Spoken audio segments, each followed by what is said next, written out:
বিজেপির প্রচারের হামলার অভিযোগে তৃণমূলের পাল্টা অস্বীকারে উত্তপ্ত কেশপুর।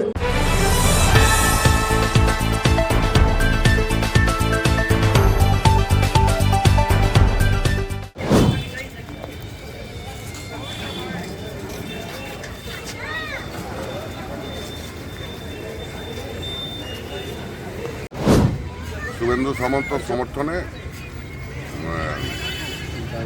কেশপুরের 7 নম্বর অঞ্চল, সেখানে পারমিশন ছিল, প্রচার চলছিল, গৃহ সম্পর্ক অভিযান চলছিল, র্যালি চলছিল।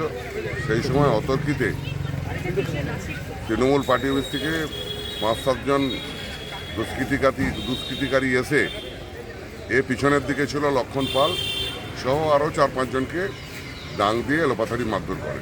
তার মধ্যে সবথেকে বেশি জখম হচ্ছে লক্ষণ পাল, আমাদের মণ্ডলের ভাইস প্রেসিডেন্ট, হসপিটালে, মেদিনীপুর হসপিটালে ভর্তি আছে।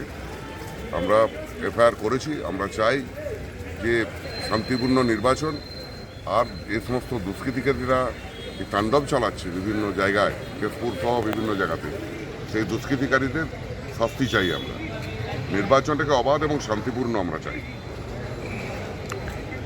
এসছে হাসপাতালে, হসপিটালে একজনই এসছে, বাকিরা সব প্রাথমিক চিকিৎসা করে ছেড়ে দেওয়া হয়েছে।